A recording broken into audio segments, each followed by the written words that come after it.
30, വിശുദ്ധ ഖുർആനിലെ 4-ാം അധ്യായം 65, വിശുദ്ധ ഖുർആനിലെ 4-ാം അധ്യായം 59, വിശുദ്ധ ഖുർആനിലെ 4-ാം അധ്യായം 69, വിശുദ്ധ ഖുർആനിലെ 4-ാം അധ്യായം 80-ാമത്തെ വചനം. അതുപോലെ വിശുദ്ധ ഖുർആനിലെ 33-ാം അധ്യായം 36-ാമത്തെ വചനം. ലോകത്ത് ഏതൊക്കെ കാര്യങ്ങളുണ്ടോ അത് അല്ലാഹ് പറയുകയാണ്. 4-ാം അധ്യായത്തിന്റെ 115 ഹിദായത്ത് വ്യക്തമായി, പ്രവാചകന്റെ മാതൃകയും വ്യക്തമായി. സഹാബത്തിന്റെ വഴിയും ഇവിടെ പ്രകടമാണ്. ആ സഹാബത്ത് എന്ത് പഠിപ്പിച്ചുവോ, ആ സഹാബത്ത് എന്ത് പ്രചരിപ്പിച്ചുവോ, ആ സഹാബത്ത് ലോകത്തോട് എന്ത് കാണിച്ചു തന്നുവോ, അവരുടെ വിശ്വാസം എന്തായിരുന്നു?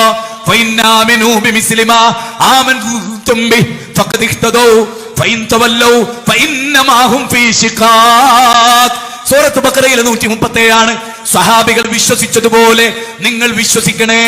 ഒരൊറ്റ സ്വഹാബിയും ബദരീങ്ങളെ കാക്കണേ, ഉഹ്ദീങ്ങളെ കാക്കണേ, ഖന്തഖീങ്ങളെ കാക്കണേ എന്നവരാരും പറഞ്ഞിട്ടില്ല. ശൈഖമാരെ കാത്തോളി എന്ന് അവരൊരാളും പറഞ്ഞിട്ടില്ല. അള്ളാഹുവിന്റെ ദൂതരെ കുട്ടികളെ തരണേ എന്ന് അവരിലൊരു സഹാബിയും പറഞ്ഞിട്ടില്ല. അള്ളാഹുവിന്റെ ദൂതരെ രോഗം മാറ്റണേ എന്ന് അവരിലൊരു സഹാബിയും പറഞ്ഞിട്ടില്ല. എത്രയെത്ര സഹാബിമാരുടെ കഥ! അബൂബക്കർ ജന്ന, ഉമറു ഫിൽ ജന്ന, ഉസ്മാനു ഫിൽ ജന്ന, അലിയും ഫിൽ ജന്ന, ത്വൽഹത്തും ഫിൽ ജന്ന, സുബൈറും ഫിൽ ജന്ന എന്നെണ്ണി പറഞ്ഞ അബൂബക്കർ സിദ്ദീഖ് അള്ളാഹുവിന്റെ റസൂലിനെ വിളിച്ചു ദുആ ചെയ്തിട്ടില്ല. ഉമറേ, ആരെങ്കിലും അള്ളാഹുവിന്റെ റസൂലിനെയാണ് ആരാധിക്കുന്നതെങ്കിൽ കതുമാത്ത അള്ളാഹുവിന്റെ റസൂല് മരിച്ചിരിക്കുന്നു ഉമറേ. ഇനി അള്ളാഹുവിനെയാണോ ഉമറേ? ഹയ്യുല്ലാ യമൂത്ത്, ഹയ്യുല്ലാ യമൂത്ത്, ഒരിക്കലും മരണമില്ലാത്ത ലോകത്തിന്റെ തമ്പുരാൻ, സൂര്യനെ സൃഷ്ടിച്ച പടച്ച തമ്പുരാൻ, ഖലഖസ് സമാവാതി ബിഗൈരി അമദിൻ തറൗനഹാ ഫഅൽഖാ ഫിൽ അർളി റവാസിയ അൻ തമീദ ബികും വബസ്സ ഫീഹാ മിൻ കുല്ലി ദാബത്തിൻ ഫഅൻസൽനാ മിനസ് സമാഇ മാ ഫഅംബത്നാ ഫീഹാ മിൻ കുല്ലി സൗജിൻ കരീം ഹാദാ ഖൽഖുല്ലാഹ് ഫാറൂനി മാദാ ഖലഖല്ലദീന മിൻ ദൂനി. 31-ാം അധ്യായം 10-11 വാചക.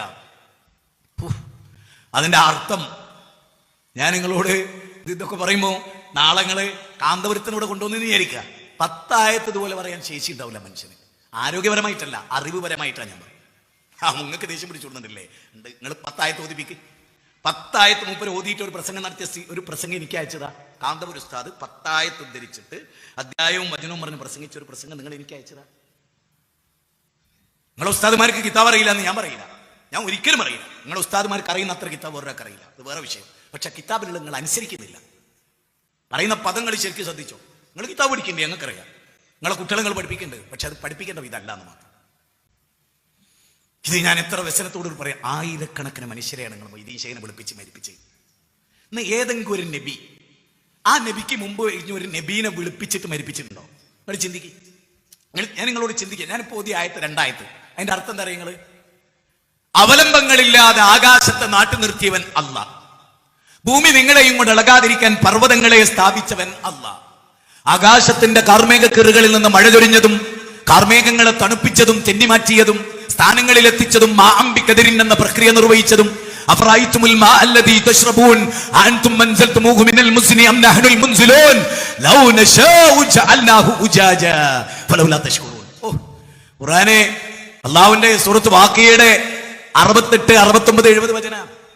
കുടിക്കുന്ന വെള്ളത്തെ കുറിച്ച് ചിന്തിച്ചിട്ടുണ്ടോ എന്ന് അല്ലാഹ് ചോദിക്കുക. നിങ്ങളാണോ ഇറക്കിയത്? നാം ആണോ?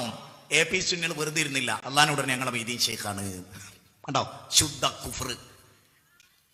ഖുത്ബിയത്തിലെ 10-ാമത്തെ പേജിലുള്ള എന്താ? പാർന്നൂർ PP മൊയ്തീൻകുട്ടി മുസ്ലിയാർ പരിഭാഷപ്പെടുത്തിയ ഖുത്ബിയത്തിന്റെ 10-ാമത്തെ പേജിൽ എന്താ? നോക്കൂ, അവിടെ പറയുന്നറിയോ? യാ ഖുത്ബാഗിലി സമാഇ വല്ലർളി യൗദഹുമാ, ആകാശഭൂമികളെ നിയന്ത്രിക്കുന്ന കുത്തുബും മഴ ചൊരിയുന്നവനും അരുവികൾ ഒഴുക്കുന്നതുമായ മഹാനായ മൊയ്തീൻ ശൈഖേ.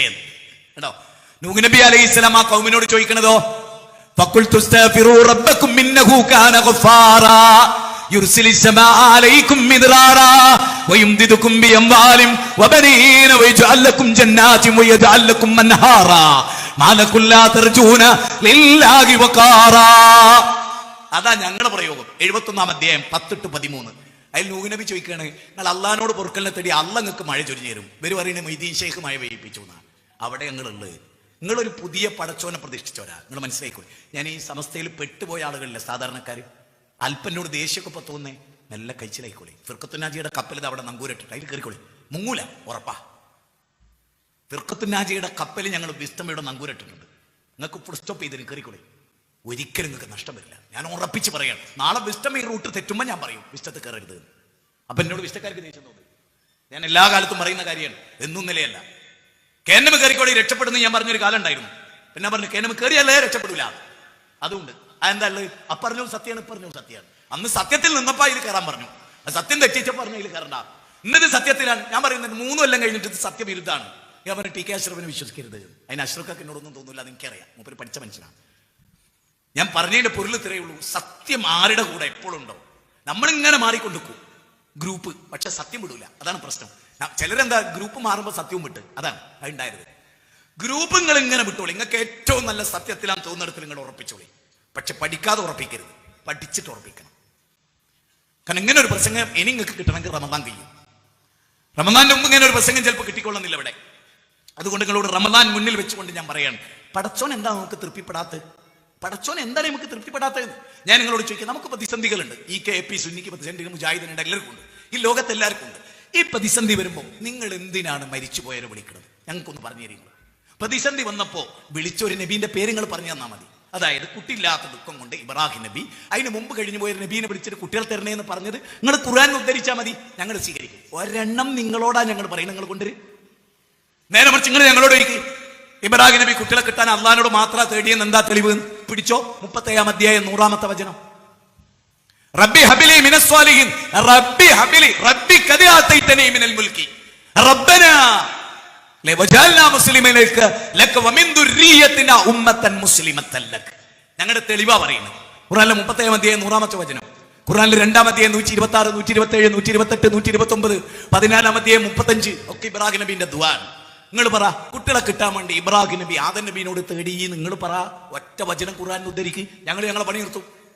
രോഗം മാറ്റി തരണേ ശൈഖേ എന്ന് പറഞ്ഞൊരു ദുആ ഖുർആൻ നിങ്ങൾ ഉദ്ധരിക്ക്, എന്നാ ഞങ്ങൾ നിങ്ങളോടൊപ്പം നിൽക്കൂ. ഞാനിനി ഒരു കൗതുകമുള്ള വാർത്ത പറയാ. ഏതെങ്കിലും ഒരു മരുഭൂമിയിൽ വെച്ച് ജിന്നിനെ വിളിക്കാതെങ്കിൽ കഴിഞ്ഞ ആഴ്ച ഞാൻ വിളിക്കായിരുന്നു. ഞാൻ ഒമാനിലായിരുന്നു. എത്രയോ മരുഭൂമി കണ്ടേന്, ഞാൻ വിളിച്ചില്ലെന്ന് വരെ. എനിക്ക് വിളിക്കേണ്ട ആവശ്യമില്ല, മനസ്സിലായോ?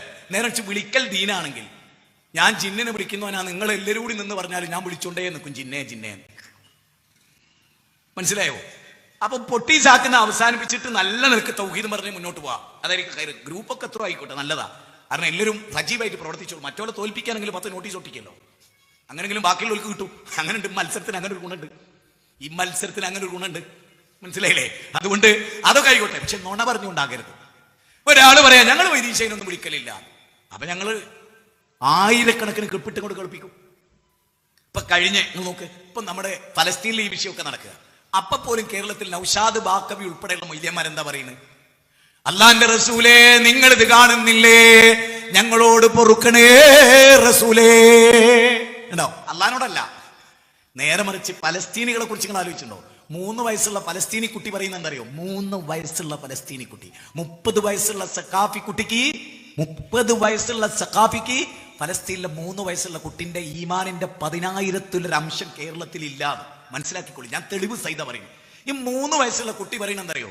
നിങ്ങൾക്ക് ഞങ്ങളുടെ ടെലിഫോൺ കട്ട് ചെയ്യാം, ഞങ്ങളുടെ വാട്സപ്പ് സംവിധാനം കട്ട് ചെയ്യാം, ഞങ്ങളുടെ ഇന്റർനെറ്റ് സംവിധാനം കട്ട് ചെയ്യാം, ഞങ്ങൾക്ക് അള്ളാഹുവിനോടുള്ള ബന്ധമുണ്ടല്ലോ, അത് കട്ട് ചെയ്യാൻ ഇസ്രായേലേ നിനക്ക് കഴിയില്ല. എപ്പോഴെങ്കിലും ഒരു ഫലസ്തീനി കുട്ടി നോക്ക്, ഫലസ്തീനി കുട്ടികൾ ഇങ്ങനെ കൈ നീട്ടിയ ബഗ്ദാദിലൊക്കെ അവരെ കൈ എന്ന് പറഞ്ഞാൽ അത്ര അടുത്താണ് ഇറാഖും ബഗ്ദാദും. എപ്പോഴെങ്കിലും ഒരു ഫലസ്തീനി മൊയ്തീൻ ഷൈനെ വിളിക്കുന്നത് നിങ്ങൾ കണ്ടിട്ടുണ്ടോ? ഒരു ഫലസ്തീനി മൊയ്തീൻ ഷൈനെ വിളിക്കുന്നത്? ഇനി അഥവാ ഏതെങ്കിലും ഫലസ്തീനിൽ വിളിക്കേണ്ട ഇവിടുന്ന് ഏതെങ്കിലും ഒരു സക്കാഫി അവിടെ പോയതായിരിക്കും. മനസ്സിലായി നിങ്ങൾക്ക്? പണ്ഡിറ്റ് ജവഹർലാൽ നെഹ്റുവിനോട് ആരോ പറഞ്ഞത്രേ, ഞങ്ങളുടെ കേരളത്തിൽ അങ്ങനെ റെയിൽവേ ട്രാക്കിലൊന്നും നിന്ന് കാഷ്ടിക്കൂല.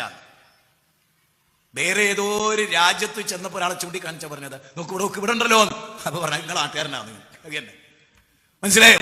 ഒരു ഫലസ്തീൻ ഇന്ന് വരെ ഈ പീഡനങ്ങളൊക്കെ ഉണ്ടായിട്ട്, ബഹിഷ്കരിക്കപ്പെട്ടിട്ട്, വീടുകളിൽ നിന്ന് പുറത്താക്കപ്പെട്ടിട്ട്, വല്ലദീന ഉഖ്രിജൂ മിൻ ദിയാരിഹിം ബിഗൈരി ഹഖ്ഖിൻ ഇല്ലാ യഖൂലു റബ്ബുനല്ലാഹ്, ഇല്ലാ യഖൂലു റബ്ബുനല്ലാഹ് ഇല്ലാ യഖൂലു റബ്ബുനല്ലാഹ്. അവരെന്തിനാ വീട്ടിൽ നിന്ന് പുറത്താക്കപ്പെട്ടത്? ഞങ്ങളുടെ റബ്ബ് അല്ലാഹയാണ് എന്ന് പറഞ്ഞതിന്റെ പേരിൽ 14 ലോകവും നിയന്ത്രിക്കുന്നത് CM മടവൂരാണ് എന്ന് പറഞ്ഞതിന്റെ പേരിലല്ല സഹാബത്ത് സ്വന്തം നാട്ടിൽ നിന്ന് പുറത്താക്കപ്പെട്ടത്. ഉദിന ലില്ലദീന യുഖാതലൂന ബിഅന്നഹും ദുലിമു വഇന്നല്ലാഹ അലാ നസ്രിഹിം ലഖദീർ വല്ലദീന ഉഖ്രിജൂ മിൻ ദിയാരിഹിം ബിഗൈരി ഹഖ്ഖിൻ ഇല്ലാ യഖൂലു റബ്ബുനല്ലാഹ് ഇല്ലാ അൻ യഖൂലു റബ്ബുനല്ലാഹ് ഇല്ലാ അൻ യഖൂലു റബ്ബുനല്ലാഹ്. സൂറത്ത് ഹജ്ജ് 22-ാം അധ്യായം 39-40 വചനം വായിച്ചു നോക്ക്. ഇനി മുഹമ്മദ് നബി സല്ലല്ലാഹു അലൈഹി വസല്ലമയുടെ ദൗത്യത്തെ പറ്റി പറയുന്നിടത്ത് ഖുർആൻ പറയാണ്, ശരിക്കൊന്ന് ചിന്തിക്കണേ, നേരം വെളുക്കുന്നവരെ ഇരുന്ന് ചിന്തിക്കണം. നബിയെ വിളിച്ചിട്ട് അല്ല പറയുന്ന 2 വാക്ക്, യാ അയ്യുഹൻ നബിയു, അർത്ഥം മനസ്സിലായില്ലേ? യാ അയ്യുഹൻ നബിയു, അല്ലയോ നബിയേ, ഇന്നാ അർസൽനാക, തീർച്ചയായും താങ്കളെ നാം നിയോഗിച്ചിട്ടുണ്ട്, അല്ലെങ്കിൽ നിയോഗിച്ചിട്ടില്ല. എന്തിനല്ലാതെ? നരകത്തെ കുറിച്ച് താക്കീത് നൽകാൻ, സ്വർഗത്തെ കുറിച്ച് സന്തോഷ വാർത്ത അറിയിക്കാൻ. പിന്നെ അങ്ങാരാണ് നബിയെ? നരകമുണ്ടെന്ന് മാത്രം പറയുകയും സ്വർഗമുണ്ടെന്ന് പറയുകയുമാണോ അങ്ങയുടെ ദൗത്യം? അല്ല നബിയെ, വദാഇയൻ ഇലല്ലാഹ് വദാഇയൻ ഇലല്ലാഹ് വദാഇയൻ ഇലല്ലാഹി ബിഇദ്നി വസിറാജം മുനീറ. അല്ലാഹുവിലേക്ക് ക്ഷണിക്കാൻ തറ മാവും നീട്ടി തെരുവിൽ അലയാണ് നൗഷാദും കൂട്ടരും. എന്തിന്? CM മടവൂര് പടച്ചോനാണെന്ന് സ്ഥാപിക്കാൻ. CM മടവൂര് അതാണ് ഉലകത്തിന്റെ റബ്ബ് എന്ന് സ്ഥാപിക്കാൻ. നേരെ മറിച്ച് മുഹമ്മദ് നബി എന്താ പറഞ്ഞത്? മുഹമ്മദ് നബീനെ അള്ളാഹ് നിയോഗിച്ചപ്പോ എന്താ പറഞ്ഞത്? വദാഇയൻ ഇലല്ലാഹ്, അള്ളാഹുലേക്ക് ക്ഷണിക്കുന്ന വയലുകാരനാണ്. നിങ്ങൾ നോക്കൂ, പകരാ അഹ്സനി എന്ന് പറഞ്ഞൊരു ഉസ്താദ് നിങ്ങളുണ്ടോ? പകരാ മുഹമ്മദ് അഹ്സനി. ജീവിതത്തിലൊരിക്കലും, എനിക്ക് തോന്നുന്നു ഒരു 65 വയസ്സെങ്കിലായി കാണും, ജീവിതത്തിലൊരിക്കലും അള്ളാഹുവിനെ പരിചയപ്പെടുത്തി 2 മിനിറ്റ് പ്രസംഗിക്കാത്ത ഈ ലോകത്തിലൊരു മൊയ്ലിയാരാണ് പകരാസ്. 2 മിനിറ്റ് റബ്ബിനെ പരിചയപ്പെടുത്താത്ത, 2 മിനിറ്റ് ലോകത്തിന്റെ തമ്പുരാന്റെ വായു ശ്വസിച്ച് വെള്ളം കുടിച്ച് ആ റബ്ബ് കൊടുത്ത കാലുകൊണ്ട് നടന്ന് ആ റബ്ബ് കൊടുത്ത ബുദ്ധി ഉപയോഗിച്ച് ജീവിതത്തിൽ 2 മിനിറ്റ് അള്ളാഹിനെ പറ്റി പ്രസംഗിക്കാത്ത. ഞാൻ എൻ്റെ പ്രസംഗം കഴിയുമ്പോഴേക്ക് അദ്ദേഹം 2 മിനിറ്റ് അള്ളാഹിനെ പരിചയപ്പെടുത്തുന്ന പ്രസംഗം എനിക്കൊന്ന് അയക്ക്. ചാലിയത്ത് അദ്ദേഹം ദർശെടുക്കുന്നിടത്ത് പോയി ഞാൻ പ്രസംഗിച്ചിട്ട് ഞാൻ അവിടുന്ന് ചോദിച്ചു, 2 മിനിറ്റ് റബ്ബിനെ പരിചയപ്പെടുത്തിയ പ്രസംഗം ഉണ്ടോ? അതിന് പകരാസന് എനിക്ക് തന്ന മറുപടി കേൾക്കണം നിങ്ങൾക്ക്. ഞാൻ അള്ളാഹിനെ പറ്റി പറഞ്ഞിട്ടില്ലെങ്കിൽ റസൂലിനെ പറ്റി പറയാറുണ്ട്. അങ്ങനെയുണ്ട്. നന്ദി എന്ന് പറഞ്ഞൊന്നുണ്ടാവൂലേ? 2 ചുണ്ടിനിടയിൽ വലിസാനം വശഫത്തൈൻ, 2 ചുണ്ടുകൾക്കിടയിൽ നാവ് തന്നില്ലേ? 2 ചുണ്ടും 1 നാവും നിങ്ങൾക്ക് തന്നില്ലേ? എന്നിട്ട് അള്ളാഹിനെ പറ്റി പറയാൻ നിങ്ങൾ കേട്ടോളൂ കേട്ടോ. നബിയെ പറയണം, എന്ത് പറയണം? ഖുൽ ഹാദിഹി സബീലി അദൂ ഇലല്ലാഹ് അലാ ബസീറത്തിൻ അന വമൻ ഇത്തബഅനി. എന്താ ഇതിന്റെ അർത്ഥം? നബിയെ, ഇതാകുന്നു എന്റെ മാർഗം, ഞങ്ങൾ അള്ളാഹുവിലേക്ക് ക്ഷണിക്കുകയാണ്. ഇനി എന്റെ ചോദ്യം, ഒരു ദർഗയിലെ വലിയന്റെ കറാമത്ത് വിവരിച്ചുകൊണ്ട് വയല് നടത്തിയ ഒരു നബീന്റെ പേര് പറയാമോ? ഒരു നബീന്റെ പേര്, ഒരു ഷെയ്ഖിന്റെ കറാമത്ത് വിവരിക്കാൻ വേണ്ടി അള്ളാഹ് നിയോഗിച്ച ഒരു നബീന്റെ പേര് പറയാമോ? പറങ്ങള്. അത് പറയാനല്ല, ഔലിയാക്കളുടെ കറാമത്ത് ഇഷ്ടം പോലെ ഖുർആനിലുണ്ട്, അത് വേറെ വിഷയം. അതല്ല എന്റെ ചോദ്യം. നിങ്ങൾക്ക് ദൗത്യം എന്താ? ഇവിടുത്തെ ഈ KP സുന്നിക്ക് ഈ കറാമത്ത് വിറ്റ് പണം ഉണ്ടാക്കല്ലാതെ അല്ലേ? നേരെ മറിച്ച് കറാമത്ത് കണ്ടു സക്കരിയ നബി, കറാമത്ത് നേരിട്ട് കണ്ടു. മറിയം ബീവിയിലൂടെ അള്ളാഹ് അവതരിപ്പിച്ച കറാമത്ത് കണ്ടു. എന്നിട്ട് തേടിയോ? മറിയം ബീവിനോട് തേടിയായിട്ടാണോ ഖുർആൻ പറയുന്നത്? അല്ല, തേടിയില്ല എന്നാണോ? ഹുനാലിക ദആ സക്കരിയ, അങ്ങനെ ഹുനാലിക ദആ സക്കരിയ റബ്ബഹു, ഉണ്ടോ? റബ്ബിനോട് തേടി. എപ്പോ? മേറാബില്, പള്ളിയില് സീസൺ അല്ലാത്ത കാലത്ത് മറിയം ബീവിക്ക് അള്ളാഹു ഭക്ഷണം ഇറക്കി കൊടുക്കുക. ഇത് കണ്ടപ്പോ സക്കരിയ നബി ചോദിക്കാൻ, അന്നാലകി ഹാദാ, എവിടുന്നാ കിട്ടിയത് എന്ന്. അപ്പൊ മറിയം ബീവി പറയണത്, ഞാനാരാ മോള്, മനമ്പത്തെ ബീവിയൊക്കെ വരാനല്ല, ഞാനാരാ മുന്തിയ മോള് എന്നാ പറഞ്ഞേ? അല്ല, ചോദിക്കണ അന്നാലകി ഹാദാ കാലത്ത് ഹുവ മിൻ ഇൻദില്ലാഹ്, എന്റെ റബ്ബ് തന്നതാ എനിക്ക്. അതുകൊണ്ട് സക്കരിയ നബി എന്ത് ചെയ്തു? ഇതിന്റെ കഴിവാന്ന് പറഞ്ഞിരുന്നെങ്കിൽ സക്കരിയ നബി അവരോട് തേടുകയായിരുന്നു. പക്ഷെ അവര് പറഞ്ഞത് ഇതിന്റെ കഴിവല്ല. അതുകൊണ്ടാണല്ലോ തൊട്ടപ്പുറത്തായത് ഹുനാലിക ദആ സക്കരിയ മറിയം. അങ്ങനെയാണെങ്കിൽ സമസ്തയാണ് ശരി, ഞങ്ങളെ കൂടെ നിൽക്കുകയായിരുന്നു. ഏത്? ഹുനാലിക ദആ സക്കരിയ മറിയം, മറിയമിന്റെ കറാമത്ത് കണ്ട് മറിയമിന്റെ കറാമത്തിൽ നിന്ന് തേടി എന്ന് നമുക്ക് അവിടെ തെളിവ് കിട്ടിയായിരുന്നു. പക്ഷേ മറിയം ബീവിനോട് ചോദ്യം എന്താ? അന്നാലകി ഹാദാ. എന്തിനാ സക്കരിയ നബി ചോദിച്ച്? അതോ സക്കരിയ നബി മുജാഹിദാണെന്ന് പറയാൻ, സമസ്തയിൽ ചേരരുത് എന്ന് പറയാൻ. അങ്ങനെ ഉണ്ടതിന് അങ്ങനെ തന്നെയാണ് അതിന്റെ അർത്ഥം. അതൊന്ന് കേട്ടൂക്ക്. സക്കരിയ നബി എന്തിനായിരിക്കും ചോദിച്ച്? ഇത് മറിയമിന്റെ കഴിവാണെങ്കിൽ അത് അറിയണം. ഇത് മറിയമിന്റെ കഴിവല്ലെങ്കിൽ അതും അറിയണം. കാരണം എന്താ, സീസൺ ഇല്ലാത്ത കാലത്ത് ഭക്ഷണം കിട്ടുമെങ്കിൽ ഞാന് കുട്ടികളില്ലാത്തൊരവസ്ഥ എനിക്കെങ്കിൽ എന്റെ ഭാര്യ വന്ധ്യയാണെങ്കിലും എന്റെ റബ്ബ് എനിക്ക് കുട്ടികളെ തരും. കാരണം എന്താ, സീസൺ അല്ലാത്ത കാലത്ത് ഫ്രൂട്ട് എടുക്കാൻ അള്ളാഹ്ക്ക് കഴിയുമെങ്കിൽ അനുകൂലനങ്ങളൊന്നും ആവശ്യമില്ല, എന്റെ റബ്ബ് എനിക്ക് കുട്ടിനെ തരും. അതുകൊണ്ട് അവിടെ അത് കൊടുത്ത് ഇതെവിടെയൊക്കെ ഉള്ളത് ഈ കാര്യം. 3-ാം അധ്യായം 36 മുതൽ 43 വരെയുള്ള വചനം വായിച്ചു നോക്ക്. ഹുനാലിക ദആ സക്കറിയ റബ്ബഹു ഖാല റബ്ബി ഹബ്ലി മിൻ ലദുൻക ദുർരിയതൻ ത്വയ്യിബതൻ. എത്ര കൃത്യമാണ് അവിടെ വെച്ച് അള്ളാഹിനോടാ വിളിക്കുന്നത്. അതിന്റെ കറാമത്ത് കണ്ട മറിയം ബീവിനോട് വിളിക്കാഞ്ഞ്? കറാമത്ത് മറിയം ബീവിന്റെ കഴിവല്ല, അത് സക്കറിയ നബി മനസ്സിലാക്കി. അതുകൊണ്ടാണ് ഞങ്ങളുടെ വിസ്തമത അങ്ങനെ തന്നെ പറയുന്നത്. അത് കഴിവല്ല എന്ന് ഫൈസൽ മൗലവി പറയാൻ കാരണം അതാ, അത് കഴിവല്ല എന്ന് ഹുസൈൻ സൽഫി പറയാൻ കാരണം അതാ, അത് കഴിവല്ല എന്ന് സക്കറിയ സുലൈഹി പ്രസംഗിച്ചതാ, അത് കഴിവല്ല എന്ന് അബ്ദുറഹ്മാൻ സൽഫി പ്രസംഗിച്ചതാ, അത് കഴിവല്ല എന്ന് അനീഫ് കായ്ക്കോടി പറഞ്ഞ അതുകൊണ്ടാണ്, അത് കഴിവല്ല എന്ന് അനസ് പറഞ്ഞ അതുകൊണ്ടാണ്. അക്കാര്യത്തിൽ ഞങ്ങൾ ഒറ്റക്കെട്ടുമാണ്. അത് കഴിവല്ല. മുഅ്ജിസത്തും കറാമത്തും കഴിവല്ല, മനസ്സിലാക്കും. അവരിലൂടെ പ്രകടിപ്പിക്കപ്പെടുന്ന റബ്ബിന്റെ കഴിവാണ്. അതുകൊണ്ട് റബ്ബിനോട് ചോദിക്കണേ. മൂസാ നബി വടി നിലത്തിട്ടല്ലോ, അതേ വടി ചെങ്കടലിൽ എടുത്തെത്തിയപ്പോൾ മൂസാ നബിന്റെ അടുത്തില്ലായിരുന്നോ? എന്നാ അനുയായികൾ ചോദിച്ചാൽ പോരെ, വടി ഉണ്ടല്ലേ, എന്തിനാ പിടിക്കുന്നത്? അവർ പറയാ പിടിക്കപ്പെട്ടത് തന്നെ മൂസ. അപ്പൊ മൂസാ നബിയോ പിടിക്കപ്പെട്ടത് തന്നെ മൂസ എന്ന് പറയുമ്പോൾ എന്താ പറയേണ്ടത്? പിടിക്കപ്പെട്ട വടി ഉണ്ട് എന്റെ കൂടെ എന്നല്ല പറയേണ്ടത്, എന്റെ റബ്ബിന്റെ കൂടെ ഉണ്ട് എന്നാ പറഞ്ഞത്, എന്റെ വടിന്റെ കൂടെ ഉണ്ട് എന്നല്ല. അവിടെ എന്താ പറഞ്ഞത്? ഇന്ന മഗിയ റബ്ബി സയഹ്ദി, എന്റെ റബ്ബിന്റെ കൂടെ ഉണ്ട്, റബ്ബിക്ക് ഒരു വഴി കാണിച്ചു തരും. എന്താ വടി കൂടെ ഉണ്ട് എന്ന് പറയാത്തത്? അത് ചിന്തിക്കാൻ നിങ്ങളോട് ഞങ്ങൾ ആവശ്യപ്പെടാൻ, ഈ കൂരാട്ടുള്ള നിവാസികളോട് ഞങ്ങൾ ആവശ്യപ്പെടാൻ. അതുകൊണ്ട് നമ്മൾ ശരിക്ക് ചിന്തിക്കണം. നമ്മൾ ആരുടെ ആളാകണ്ട, പക്ഷേ ഈ ഹക്ക് ഉണ്ടല്ലോ, ആ ഹക്ക് എന്നുള്ള ചോദിക്കുന്നുണ്ട്. എടോ, ഈ ഹക്കിന് ശേഷം എന്താണ് ദലാലത്ത്? ഈ ഹക്കല്ലേ പ്രകടം? ഹക്കാണ്. ആ ഹക്കിലേക്കാണ് ആളുകളെ ഞങ്ങൾ ക്ഷണിക്കുന്നത്. ഇനി നിങ്ങൾ നോക്ക്, റസൂലുള്ളാഹി സ്വല്ലല്ലാഹി അലൈഹി വസല്ലം ലോകത്തോട് വിട പറയുമ്പോൾ നബിയുടെ ദുആ എന്താ? ഒരു സമസ്തക്ക. ഞാൻ വേറൊന്ന് ചോദിച്ചോട്ടെ, കാന്തൂർ എ പി ബക്കർ മുസ്ലിയാർക്കും ജിഫ്രി മുത്തുക്കോയ തങ്ങൾക്കും നബി പ്രാർത്ഥിച്ച പ്രാർത്ഥന മരിക്കുമ്പോൾ പറയാൻ കഴിയുമോ? എന്റെ ചോദ്യമാണ്, വെല്ലുവിളിയായിട്ടുള്ള ചോദ്യമാണ്. എന്താണത്? നിങ്ങൾ കേട്ടോളിട്ടോ.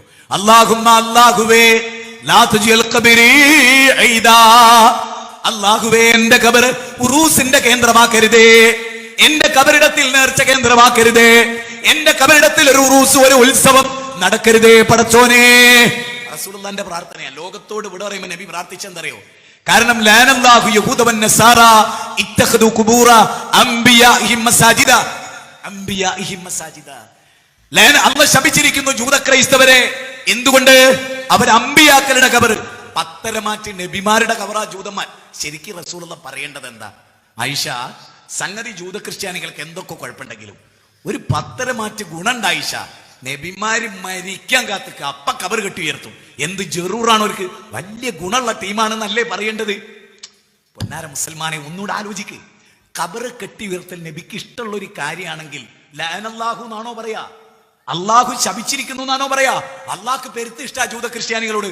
എന്തൊക്കെ കുഴപ്പമൊക്കെണ്ടെങ്കിൽ മാഷാ അല്ലാഹ്, അമ്പിയാക്കളെ ഖബർ കെട്ടി ഉയർത്തുന്നതിൽ ഓല വെല്ലാൻ ഒരാളില്ല.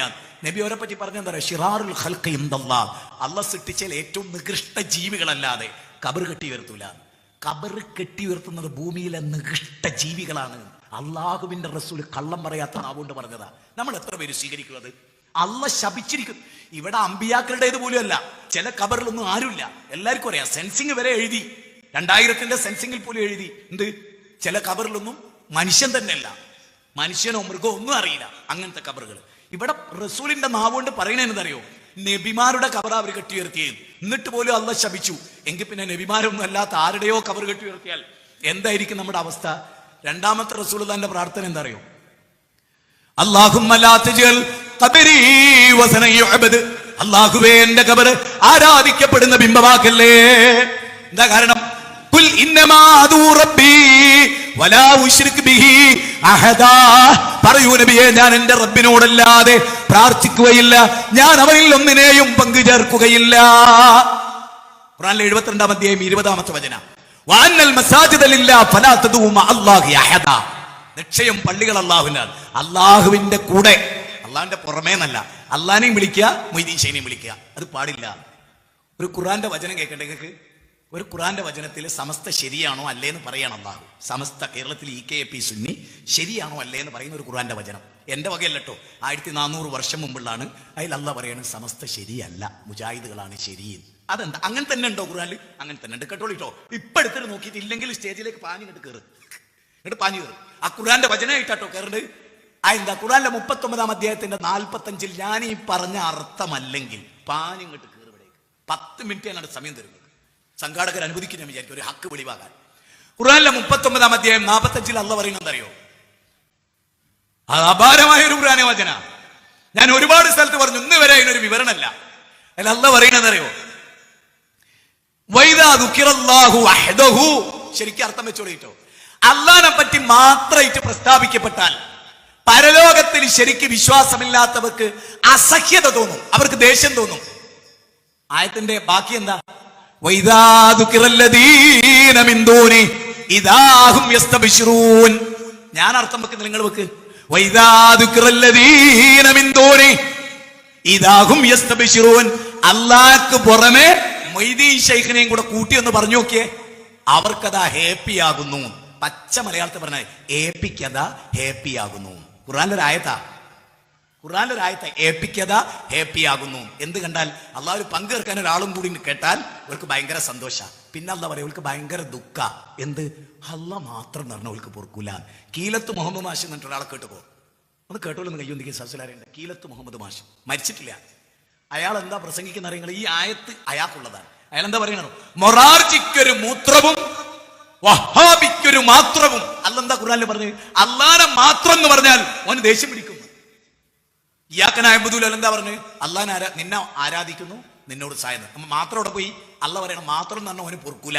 ആ പൊറുക്കാത്തവൻ അബൂജഹലിന്റെ ടീമാണ്. അതും പറഞ്ഞു ഖുർആൻ. എവിടെ മൗലവി? 38-ാം അധ്യായം 5-ാമത്തെ വചനം. എനിക്ക് തെളിവാ പ്രധാനം.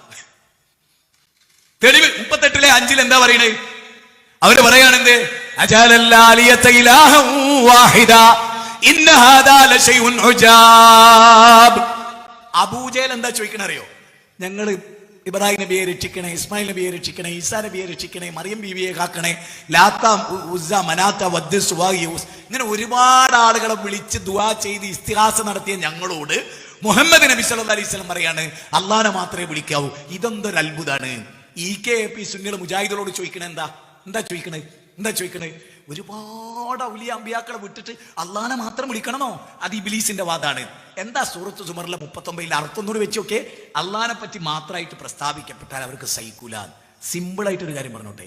പ്രാർത്ഥന അല്ലാഹനോട് മാത്രം എന്ന് പറഞ്ഞപ്പോ നമ്മുടെ നജീബ് മൗലവി ഉണ്ടല്ലോ ദക്ഷിണ, അവരെന്താ പറയുന്നത്? അത് ഇബ്ലീസിന്റെ വാദാണ്. AP സുന്നികൾ എന്താ പറയുന്നത്? ഇബ്ലീസിന്റെ വാദാണ്. വഴിപിരിഞ്ഞവർക്ക് എന്ത് പറ്റിയെന്ന് ആഷിം നഈം ഈ പുസ്തകം എഴുതിയപ്പോ അതിന്റെ 39-ാമത്തെ പേജിൽ എന്താ പറയുന്നത്? ഇബ്ലീസിന്റെ വാദാണ്. അപ്പൊ ദേഷ്യം പിടിച്ചു. പ്രാർത്ഥന അല്ലാഹനോട് മാത്രം പറയുമ്പോൾ ദേഷ്യം പിടിക്കുക. അല്ലാഹ് പറയണം അങ്ങനെ ദേഷ്യം പിടിക്കുന്ന മുജാഹിദക്കല്ല. പ്രാർത്ഥന അല്ലാഹനോട് മാത്രം എന്ന് കേട്ട സന്തോഷമാണ് മുജാഹിദക്ക്, അല്ലെ? നേർച്ച അല്ലാഹ്ക്ക് മാത്രം എന്നൊരാൾ പറഞ്ഞാൽ നമുക്ക് കേട്ട സന്തോഷല്ലേ? ഇനി അത് കേട്ട ദുഃഖിക്കുന്നത് ആരാ? EKAP സുന്നി. അപ്പൊ ഖുർആന്റെ വാദപ്രകാരം പിഴച്ചോലാരാ?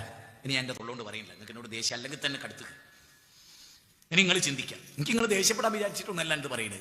ഞാൻ ഇന്ന് പോകുമ്പോൾ മരിച്ചു പോയാൽ ഒരു ആക്സിഡന്റ് പറ്റി മരിച്ചു ഇല്ല. എനിക്ക് ഒരുപാട് ആക്സിഡന്റ് പറ്റിയാണ്. വലിയ കൊക്കയിലേക്കൊക്കെ മറിഞ്ഞിട്ട് പടച്ചോനെ രക്ഷ. എപ്പോഴെങ്കിലും ഞാൻ അതിൻ്റെ ഉള്ളിൽ കിടന്നിട്ട് മരിച്ച് എനിക്ക് അല്ലാഹനോട് പറയണം, പടച്ചോനെ എനിക്ക് കിട്ടിയ പേര് നിന്റെ കൂട്ടർക്ക് എന്നെ ഇഷ്ടപ്പെട്ടിട്ടുണ്ടായിരുന്നില്ല, എന്നാലും പടച്ചോനെ ഞാൻ കഴിച്ചില്ല, ഞാൻ പറഞ്ഞിരുന്നു. അപ്പൊ ഞാൻ നിങ്ങളോട് ഖബറുമായി ബന്ധപ്പെട്ട കാര്യം പറഞ്ഞു. ഇനി നമ്മൾ ഇന്ത്യയിലാണ് ജീവിക്കുന്നത്. അതുകൊണ്ട് തന്നെ പല ദർഗകളിലും നിലവിളക്ക് കൊളുത്തുന്ന സമ്പ്രദായം അത് മജൂസികളുടെ അഗ്നി ആരാധകരുടെ സ്വഭാവമായിരുന്നു. നമുക്കത് പാടില്ലാത്തതാണ്. അവർക്കത് പാടുണ്ട്. അവരതിന്റെ ആളുകളാണ്, അവരത് വിശ്വസിക്കുന്നവരാണ്. അവർക്കതാവാം, അത് അവരുടെ വിശ്വാസമാണ്, അവരുടെ അക്കീതയാണ്, നമ്മുടെ അക്കീതയല്ല. അതുകൊണ്ട് ദർഗകളിൽ കാണുന്ന നിലവിളക്ക് കൊളുത്തുക എന്ന് പറഞ്ഞൊരു സംഗതി, വിളക്ക് കൊളുത്തി, നിലവിളക്ക് തന്നെയാണ്, അത് കൊളുത്തിയിട്ടാണ്, അത് ഇസ്ലാമികമല്ല. ഉസ്താദുമാർ വരെ അത് കൊളുത്തുന്നുണ്ട്, ഇത് ഇസ്ലാമല്ല. അതുകൊണ്ട് അത് നമ്മൾ ശരിക്കും മനസ്സിലാക്കണം. പിന്നെ ജാറം മൂടലും മുട്ടലും ഒക്കെ ഉണ്ടല്ലോ, ഒന്നും അള്ളാഹുവിന്റെ റസൂൽ നമ്മളെ പഠിപ്പിച്ചിട്ടില്ല. നിങ്ങളുടെ മദീനത്തും മക്കത്തും ഖദീജ ബീവിയുടെ ഒക്കെ പോയി നോക്ക്, എല്ലാം നിരന്ന് കിടക്കില്ലേ? അല്ലെങ്കിൽ മരിച്ചു കഴിഞ്ഞാൽ മനുഷ്യന്റെ ദുർബലതയുടെ ഏറ്റവും വലിയ ഉദാഹരണമല്ലേ? ഇനി ഖബർ സിയാറത്ത് പോലും എന്തിനാ? കുന്തു നഹൈതുകും അൻ സിയാറത്തുൽ ഖുബൂർ ഫസൂറുഹാ. അല്ലാഹ് പറയണേ ഖബർ സിയാറത്ത്, അതിനെപ്പറ്റി ഉലമാക്കൾ പറയുന്നത് എന്താ പറയുന്നത്? ആദ്യകാലത്ത് ഖബർ കാണുമ്പോഴേ കയ്യിൽ ആരാധന നടത്തുന്ന സ്വഭാവം ഉണ്ടായിരുന്നു. കാരണം അത് കണ്ട് ശീലിച്ചു പോകുന്ന കൗമായിരുന്നു മുസ്ലിങ്ങളിൽപ്പെട്ടവർ. അതുകൊണ്ട് നബി അവർക്ക് തടുത്തു എന്ന് പറഞ്ഞാൽ ഞാൻ ഒന്നുകൂടി പറയാം, ക്ലിയർ ആയിട്ട് പറയാം. ഇനി അതിന് മാത്രം ഒരു ചെറിയ എന്താ പറയുക, മയപ്പെടുത്തി പറഞ്ഞൊന്നും കാര്യമല്ല. ആദ്യകാലത്ത് നബീൻ്റെ കൂടെ കൂടിയ സമസ്തക്കാരുണ്ടായിരുന്നു. ആ സമസ്തക്കാർ കബറ് കണ്ട ഉടനെ അവിടെ ആരാധന നടത്തിക്കാളൂ. അതുകൊണ്ട് നിങ്ങൾ സമസ്തക്കാരായതുകൊണ്ട് നിർത്തിക്കളി. പിന്നെ പയ്യെ ഒരു ISM ഒക്കെ ആയപ്പോൾ, വിസ്റ്റം ഒക്കെ ആയപ്പോൾ ഒരു പറഞ്ഞു, ഇനി നിങ്ങൾ സന്ദർശിച്ചോളൂ, നിങ്ങളുടെ ഭാഗത്തു നിന്ന് വരൂല. ക്ലിയർ, വളരെ ക്ലിയർ. ഇതിനൊക്കെ എങ്ങനെ ബന്ധപ്പെടുത്തിയാൽ മതി. നൂഹ് നബീന്റെ കാലത്ത് 5 ഔലിയാക്കളെ വിളിച്ചിട്ട് അവർ ദുആ ചെയ്ത്. ഇതാരാ പറയുന്നത്? KV മുഹമ്മദ് മുസ്ലിയാർ കുട്ടനാട്. 71-ാം അധ്യായത്തിൽ 28 വചനമാണ്. അതിന്റെ പരിഭാഷ എടുത്തു നിങ്ങൾ ഇപ്പൊ എടുത്തു. 5 വോള്യമാണ് KV കുട്ടനാടിന്റെ. ആ 5 വോള്യത്തിൽ 71-ാം അധ്യായത്തിൽ വിവരിക്കുകയാണ് എന്ത്? വഹിയ അസ്മാഉർ റിജാലും സാലിഹീന ബിൻ ഖൗമി നൂഹിൻ. നൂഹ് നബിന്റെ കാലഘട്ടത്തിൽ ഔലിയാക്കളായിരുന്നു വദ്, സുവാഹ്, യഹൂസ്, യഹൂഖ്, നസ്ർ. അവരെ വിളിച്ച് പ്രാർത്ഥിച്ചവരോടാ നൂഹ് നബി. പിന്നെ ഞാനൊരു കാര്യം ചോദിച്ചോട്ടെ, മാലക്കുല്ലാത്ത അർജുന ലില്ലാഹി വഖാറാന്ന് നൂഹ് നബിന്റെ ചോദ്യ. അള്ളാഹ് എന്താ അങ്ങനെ ഒരു ഗാംഭീര്യം കാണാത്തത്? അതെന്താ നൂഹ് നബി ഔലിയാക്കൾക്ക് നിങ്ങളെന്താ ഒരു ഗാംഭീര്യം കാണാത്ത വഹാബികളെ എന്ന് ചോദിക്കാതിരുന്നത്? കാരണം 1-ാം നമ്പർ വഹാബിയായിരുന്നു നൂഹ് നബി. പിന്നെ നൂഹ് നബിയെ ചോദിക്കുവോ? നേരെ മറിച്ച് നൂഹ് നബിന്റെ മറുഭാഗത്ത് അള്ളാഹു മുക്കിക്കൊന്ന കൗമ് ഇന്നത്തെ ഞാൻ പറഞ്ഞ ടീമിന്റെ പൂർവികരായിരുന്നു. അവർ ഔലിയാക്കളെ വിളിച്ച് ആരാധിക്കുന്നവരായിരുന്നു. ഞാൻ ഈ വാചകം പറഞ്ഞിട്ടാണ് കാസർഗോഡ് ഒരു കുട്ടി ഇപ്പൊ മുജാഹിദായത്. കഴിഞ്ഞ 3 ആഴ്ച മുമ്പ് ഈ ഒരു ഒറ്റ പരാമർശം അവൻ പോയിട്ട് സുന്നി പരിഭാഷ നോക്കി. അപ്പൊ KV മുഹമ്മദ് മുസ്ലിയാർ മുജാഹിദുകൾ പറയുന്ന പോലെ എഴുതി വെച്ചിട്ട് ഓൻ മുജാഹിദായി. ഓനെ നിങ്ങൾക്ക് ഇപ്പൊ വിളിച്ചിട്ട് നിങ്ങൾക്ക് സംസാരിക്കുവാനായിട്ട്. ഓൻ കഴിഞ്ഞ 3 ആഴ്ച മുമ്പ് AP സുന്നിയ, പക്ക AP. ഓൻ മാറി. കാരണം ഓൻ ഖുർആൻ കേട്ടു, ഓൻ ചിന്തിച്ചു, ഓൻ പിന്നൊന്നും നോക്കിയില്ല, ഒറ്റപ്പെട്ടു. അവിടുന്ന് വീട്ടിൽ നിന്ന് ഇടക്ക് വിളിക്കും, ആശ്വാസത്തിന്റെ വാക്ക് പറയണേ ഉസ്താദേ. ഞങ്ങൾക്ക് കിട്ടുന്ന ഏറ്റവും വലിയ അനുഭൂതി അതാ. ഇന്നലെ കണ്ടവൻ ഇന്ന് തൗഹീദായി. ഇന്നലെ വരെ കണ്ടോലെ വിളിച്ച് പ്രാർത്ഥിച്ചവൻ ഇന്ന് പടച്ചോനെ മാത്രം വിളിക്കുന്നവനായി. എത്ര കൃത്യമാണ്. അടുത്തത് നമ്മള് തൊട്ടുമുത്തൽ, അതുപോലെ തന്നെ ഈ മഹാന്മാരായ ആളുകളോട് പ്രാർത്ഥിക്കൽ, അങ്ങനെ ഒരു സമീപനം ഇസ്ലാമിക ചരിത്രത്തിൽ ഇല്ല പ്രിയപ്പെട്ടവരെ. ഖബർ സിയാറത്ത് നമ്മൾ ചെയ്യുന്നത് പോലെ എന്തിനാണ്? ശരിക്കും മരണത്തെ ഓർക്കാനാണ്, മരണാനന്തര ജീവിതത്തെ ഓർക്കാനാണ്, അല്ലാതെ ഖബറാളികളോട് ദുആ ചെയ്യാനല്ല. അതൊരിക്കലും നമ്മൾ അങ്ങനെ വിചാരിക്കുകയും അരുത്. അതുകൊണ്ട് തന്നെ ജീവിതത്തിലെ ഏത് രംഗത്തും നിങ്ങൾ നോക്കിക്കോ, അള്ളാഹു റസൂലും നമ്മളെ പഠിപ്പിച്ചെടുത്ത് ഞങ്ങളെ സംബന്ധിച്ചിടത്തോളം ഞങ്ങൾ നിങ്ങളോട് പറയുന്നത്, ഞങ്ങൾക്ക് തെറ്റുണ്ടോ നിങ്ങൾ ചൂണ്ടിക്കാണിച്ചോളൂ. എന്ന കാര്യത്തിൽ നിങ്ങൾക്ക് തെറ്റ് പറ്റിയിട്ടുണ്ട്, പ്രമാണം വെച്ച് തിരുത്താൻ ഞങ്ങൾ തയ്യാറാണ്. ഞങ്ങളെ വിശ്വത്തെ സംബന്ധിച്ചിടത്തോളം തെറ്റ് ചൂണ്ടിക്കാണിച്ചാൽ തിരുത്തുന്നതിന് ഞങ്ങൾക്ക് യാതൊരു വിഷമവും ഞങ്ങളെ സംബന്ധിച്ചിടത്തോളം ഈ കാര്യത്തിലില്ല. അതുകൊണ്ട് തന്നെ ഞാൻ നിങ്ങളോട് വളരെ ഗൗരവമായി 2 പോയിന്റ് കൂടെ പറഞ്ഞ് സമാപിപ്പിക്കുകയാണ്. നോക്കൂ, നമ്മുടെ മരണം നമുക്കത് എപ്പോഴാണെന്ന് അറിയില്ല, എവിടെ വെച്ചാണെന്ന് അറിയില്ല. ലാ യസ്തഖിറൂന സാഅ വലാ യസ്തഖദിമൂൻ. ഒരു നാഴിക അല്ലാഹു പിന്തിച്ചിടൂല. ഒരു നാഴിക, ഒരു മൈക്രോ സെക്കൻഡ് പിന്തിച്ചിടൂല സുഹൃത്തുക്കളെ. ഖുർആന്റെ 16-ാം അധ്യായം അല്ലാഹു സുബ്ഹാനഹു വ തആല ഖുർആന്റെ 16-ാം അധ്യായം 61-ാമത്തെ വചനത്തിൽ പറയാണ്, ഒരു നാഴിക അല്ലാഹു നഹ്നു ഖദ്ദർനാ ബൈനകുമുൽ മൗത്ത് വമാ നഹ്നു ബിമസ്ബൂഖീൻ. ഒരിക്കലും അല്ലാഹു ആ സമയമായ നമ്മളെ മരണത്തിൽ നിന്ന് ആർക്കും രക്ഷപ്പെടാനും കഴിയില്ല. 56-ാം അധ്യായം 60-ാമത്തെ വചനം. നിങ്ങളോട് പറയാനുള്ള വേറൊരു ഖുർആനിക വചനവും കൂടിയാണ്. അതെന്താണെന്നറിയോ? യൗമ തുഖല്ലബു വുജൂഹും ഫിന്നാർ യഖൂലൂന യാ ലൈതനാ അതാനല്ലാഹ് വഅതാനർ റസൂലാ. ആ ആയത്ത് ഇങ്ങനെയാണ് പറയുന്നത്, അല്ലാഹുവേ, ഞങ്ങൾ അല്ലാഹുവിനെയും റസൂലിനെയും അനുസരിച്ചിരുന്നെങ്കിൽ എത്ര നന്നായിരുന്നേനെ. നരകത്തിൽ മുഖം കുത്തി വീഴുന്ന ആളുകൾ, യൗമ തുഖല്ലബു വുജൂഹും ഫിന്നാർ, നരകത്തിൽ മുഖം കുത്തി വീഴുന്ന ആളുകൾ, ആ ആളുകൾ അള്ളാഹുവിനോട് വിലാപമായി പറയുന്നതാണ്, അള്ളാഹുവിനെയും റസൂലിനെയും അനുസരിച്ചിരുന്നെങ്കിൽ എത്ര നന്നായിരുന്നേനെ. എന്നിട്ട് അവര് പറയാണ്, വഖാലു ലൗ കുന്നാ നസ്മഉ വ നഅഖിൽ, ഞങ്ങൾ കേട്ടിരുന്നുവെങ്കിൽ, ചിന്തിച്ചിരുന്നെങ്കിൽ. വേറെ ഒന്നുകൂടി അവർ പറയുന്നു, സാദത്തനാ വകുബറാനാ ഫഅദല്ലൂന സബീലാ, സാദാത്യങ്ങളും കുബറായിങ്ങളും ഞങ്ങളുടെ നേതാക്കന്മാര്, പണ്ഡിതന്മാര്, ഉലമാക്കള്, അവരെ തൊണ്ടവിടാതെ ഞങ്ങൾ വിഴുകി, ഞങ്ങൾ ഇതാ നരകത്തിലാണ്. അതുകൊണ്ട് റബ്ബനാ ആതിൽ ളഫൈന മിനൽ അദാബ്, ഇരട്ടി ശിക്ഷ കൊടുക്കണേ പടച്ചോനെ. ഖുർആനിലെ 33-ാം അധ്യായം 66, 67, 68, 67-ാം അധ്യായം 8, 9, 10. അതുകൊണ്ട് ഈ കൂരാട് എന്ന് പറയുന്ന വണ്ടൂരിനടുത്ത ഈ സ്ഥലത്ത് എൻ്റെ കഴിവിൻ്റെ പരമാവധി ഞാൻ നിങ്ങളോട് ഈ വിഷയം പറഞ്ഞു. 3 സുപ്രധാന പോയിന്റുകളാണ് ഞാൻ ഇവിടെ പറഞ്ഞത്. 3 അതിൻ്റെ അനുബന്ധങ്ങളാണ് ബാക്കിയൊക്കെ. 1, ഭൂരിപക്ഷ മതപണ്ഡിതന്മാർ നമ്മളെ പിഴപ്പിക്കുമെന്ന് അള്ളാഹ് തീർത്തു പറഞ്ഞു. അത് ശരിക്കും നമുക്ക് ബോധ്യം ഉണ്ടാകുക. എല്ലാ മതസമൂഹത്തിൻ്റെയും പണ്ഡിതന്മാർ അവർക്ക് ജീവിക്കാൻ ആവശ്യമായതല്ലാതെ നമ്മളോട് പറയില്ല. യഥാർത്ഥ വേദഗ്രന്ഥത്തിലുള്ള ഏകദൈവ വിശ്വാസമോ മരണാനന്തര ജീവിതമോ നരകമുണ്ടെന്നോ ശിർക്ക് ചെയ്താൽ, പശുവിനെ ആരാധിച്ചാൽ നരകത്തിൽ പോകുന്നൊന്നും ഹൈന്ദവ സന്യാസിമാർ നമ്മളെ പഠിപ്പിക്കാൻ പോണില്ല. അതുകൊണ്ട് ഇസ്ലാം നിങ്ങളോട് ആ കാര്യം പറയാണ്. നിങ്ങൾക്ക് മാറ്റി ചിന്തിക്കാം, നിങ്ങൾക്ക് യഥാർത്ഥമായ സത്യമതത്തിലേക്ക് വരാം. അതൊക്കെ നിങ്ങളുടെ ഇഷ്ടം. ഞാൻ എൻ്റെ ദൗത്യം ഇവിടെ ഭംഗിയായി നിർവഹിച്ചു. തീർച്ചയായും മനുഷ്യർ ചെയ്യുന്നതിൽ വെച്ച് ഏറ്റവും വലിയ സത്കർമ്മം അത് എന്ന് ഖുർആൻ പറഞ്ഞ 41-ാം അധ്യായത്തിന്റെ 33-ാമത്തെ വചനമാണ്. അള്ളാഹുവിലേക്ക് ക്ഷണിക്കുന്നവനേക്കാൾ നല്ല വാക്ക് പറഞ്ഞവൻ ആരുണ്ട്? ഖബറാളികളിലേക്കല്ല, ദർഗയിലേക്കല്ല, ഔലിയാക്കളെ കറാമത്തിലേക്കല്ല, അള്ളാഹുവിന്റെ മഹാത്മ്യത്തിലേക്ക് മനുഷ്യരെ ക്ഷണിക്കുന്നവനേക്കാൾ നല്ല വാക്ക് പറഞ്ഞവൻ ആരുണ്ട്? ഇനി ഒരൊറ്റ മിനിറ്റ് കൊണ്ട് യുവാക്കളോട്, മദ്യത്തിനും മയക്കുമരുന്നിനും ഒക്കെ അടിമപ്പെട്ട് തൊലഞ്ഞു പോകുന്ന യുവാക്കളെ, ജീവിതത്തിന് ലക്ഷ്യമുണ്ട്.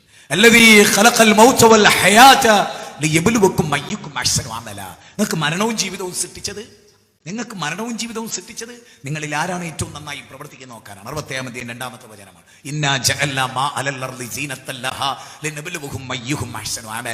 ഖുർആന്റെ 18-ാം അധ്യായം 7-ാമത്തെ വചനമാണ്. ഈ ഭൂമിയുടെ അലങ്കാരവും ഊട്ടിയും കൊടൈക്കനാലും ഒക്കെ നമുക്ക് കാണാം. പക്ഷെ നമ്മുടെ മനസ്സിൽ എന്താ ഉണ്ടാവേണ്ടത്? ഇന്ന ഫീ ഖൽഖിസ് സമാവാതി വൽ അർദ് വഖ്തിലാഫിൽ ലൈലി വൻ നഹാർ ലആയാതിൻ ലിഉലിൽ അൽബാബ് അല്ലദീന യദ്കുറൂനല്ലാഹ ഖിയാമാ. നിന്നും ഇരുന്നും ആകാശഭൂമികളുടെ സൃഷ്ടിപ്പിലും രാപ്പകലുകളുടെ വ്യതിയാനങ്ങളിലും ഓർക്കുന്നവർക്ക് ദൃഷ്ടാന്തമുണ്ട്, പഠിക്കുന്നവർക്ക് ദൃഷ്ടാന്തമുണ്ട്. എന്നിട്ട് അവർ പറയും, റബ്ബന മാ ഖലഖ്ത ഹാദാ ബാതില, അല്ലാഹുവേ നീ ഇതൊന്നും വെറുതെ സൃഷ്ടിച്ചതല്ല, നരകത്തിൽ നിന്ന് ഞങ്ങളെ രക്ഷപ്പെടുത്തണേ. 3-ാം അധ്യായം 190, 191, 2-ാം അധ്യായം 164, 31-ാം അധ്യായം 10-11 വചനങ്ങളിലൊക്കെ ഈ കാര്യമാണ് പഠിപ്പിക്കുന്നത്. അതുകൊണ്ട് അള്ളാഹുവിലേക്ക് ഖേദിച്ചു മടങ്ങുകയും പൊറുക്കലിനെ തേടുക. എന്തൊക്കെ പാപങ്ങൾ നമ്മൾ ചെയ്താലും പടച്ചവനോട് പൊറുക്കലിനെ തേടുക. എന്നിട്ട് പടച്ചവനിലേക്ക് അടുക്കുക, അള്ളാഹിനെ മാത്രം വിളിച്ച് ദുആ ചെയ്യുക. ഇബാദത്തിന്റെ ഒരംശവും ഒരു ഖബറാളിക്കും നൽകാതിരിക്കുക, ഒരു മഹാനും നൽകാതിരിക്കുക. അള്ളാഹുവിന്റെ റസൂലിന് പോലും സഹാബത്ത് ഇതൊന്നും സമർപ്പിച്ചിട്ടില്ല സുഹൃത്തുക്കളെ. അതുകൊണ്ട് തൗഹീദ് ഉൾക്കൊള്ളുക. പരിശുദ്ധ റമദാനാണ് നമ്മുടെ മുമ്പിൽ വരാനിരിക്കുന്നത്. എല്ലാ നിലക്കും നോമ്പ് നോറ്റ് വിട്ടാനുള്ളവർ നോമ്പ് നോറ്റ് വിടുകയും കൂടുതൽ നോമ്പുകാരായി തീരുകയും, ഇനി നോമ്പ് വീട്ടാനില്ലെങ്കിൽ പോലും ഷാബാനിൽ നബി സല്ലല്ലാഹു അലൈഹി വസല്ലമയെ സംബന്ധിച്ചിടത്തോളം റമദാന്റെ തൊട്ട് മുമ്പത്തെ മാസത്തിൽ കൂടുതൽ നോമ്പുകാരനായി റസൂലുള്ളാഹിനെ ആയിഷ ബീബി റളിയല്ലാഹു തആല നമുക്ക് പരിചയപ്പെടുത്തുന്നു. അതുകൊണ്ട് ഖുർആനും സുന്നത്തുമായിരിക്കും നമ്മുടെ മാനദണ്ഡം. നമ്മുടെ വീടിനെ കുറിച്ച് പറയുന്നിടത്ത് അല്ലാഹു പറഞ്ഞത് വദുകുർന മാ യുത്ലാ ഫീ ബുയൂതികുന്ന മിൻ ആയാത്തില്ലാഹി വൽ ഹിക്മ, നിങ്ങൾ നിങ്ങളുടെ ഭവനങ്ങളിൽ വെച്ച് ഖുർആനും സുന്നത്തും പാരായണം ചെയ്യാം. 33-ാം അധ്യായം 34-ാമത്തെ വചനമാണ്. അപ്പൊ നമ്മുടെ വീട്ടിൽ വെച്ച് ഖുർആനും സുന്നത്തുമാണ് നമ്മൾ പഠിക്കേണ്ടത്. അത് നിരാകരിക്കുന്നവർ നമ്മളാവരുത്. നമ്മുടെ വകയായി ഖുർആനെ വ്യാഖ്യാനം വെക്കരുത്, അർത്ഥം വെക്കരുത്, ഒന്നും ചെയ്യരുത്. അങ്ങനെ വെച്ച് പോയാൽ അത് ബോധപൂർവം അല്ലെങ്കിൽ നമ്മൾ വേഗത്തിൽ തിരുത്തണം, സത്യത്തിലേക്ക് വരണം. സർവശക്തനായ അല്ലാഹു നമ്മെ അനുഗ്രഹിക്കുമാറാകട്ടെ.